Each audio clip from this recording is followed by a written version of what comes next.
years, I've been studying various ways to connect faith to the politics of poverty. And I want to talk in this video about 7 effective ways to connect faith to the politics of poverty. The first one is faith-based advocacy. I know a lot about that. I've seen it. I've seen that an individual or a church that communicates with their member of Congress or an elected official, they make a difference. And if they're part of a bigger organization, other people who are pushing that same point of view, they can make a big difference, a really big difference. I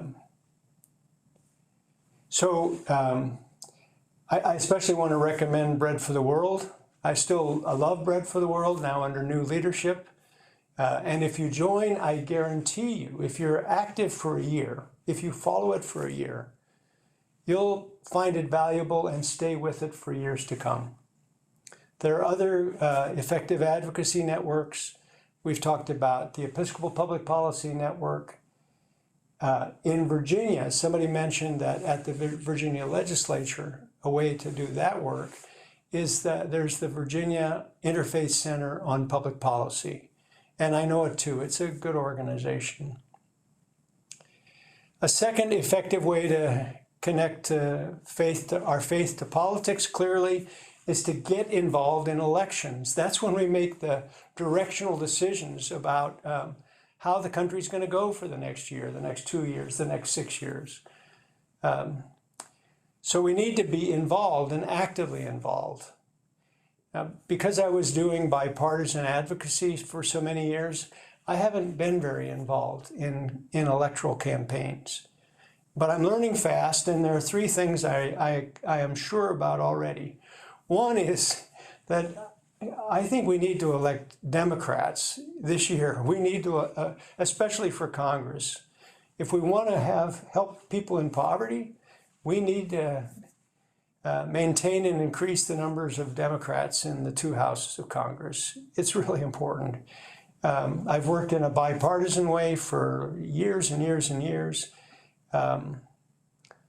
But the Republicans in Congress are repeatedly voting as a bloc against poor people and, I think, against democracy.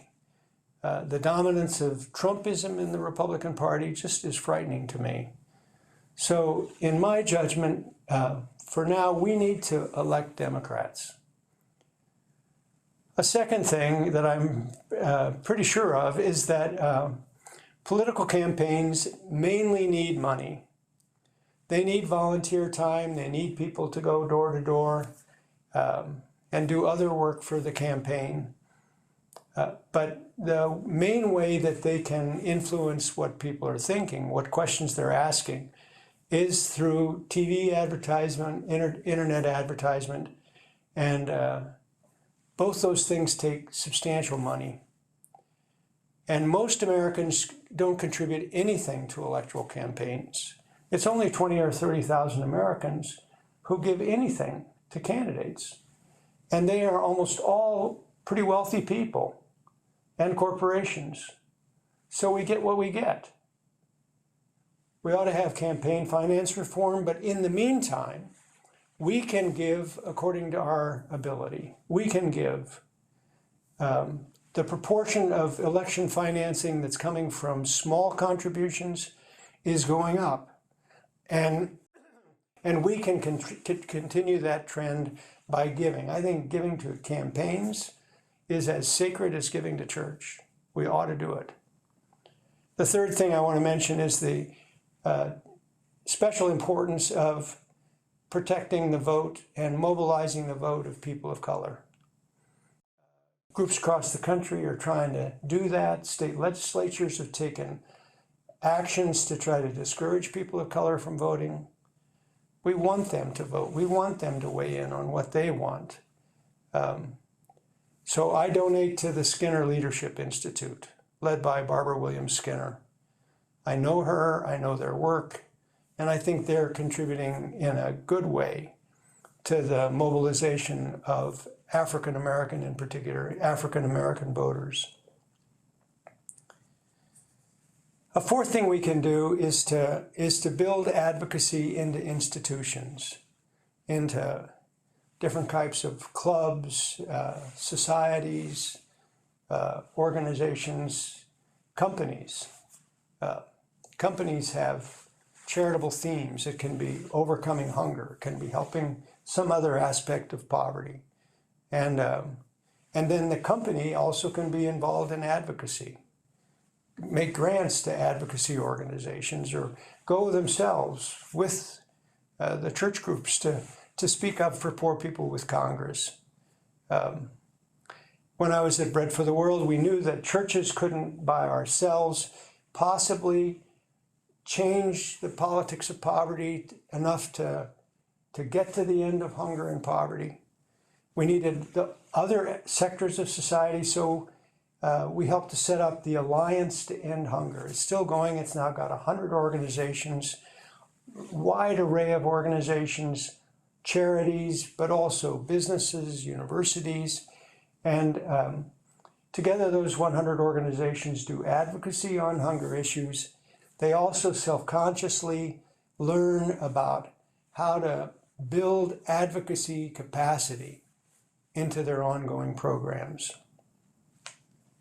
I think a really important long-term strategy to change the politics of poverty is to support organizations of low-income people, helping low-income people speak out themselves on their needs, what they want, what they think would be good.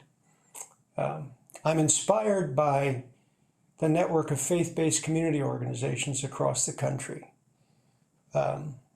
Several denominations and several organizing institutions have been working for almost 50 years to build up faith-based community organizations. They focus on helping low and lower middle income neighborhoods collectively decide on their priorities, and then training people from those neighborhoods to be the ones who speak to the city government, who lead the advocacy. They've had a good success record on changing policy at the local and state level especially. And then also they've trained thousands of people.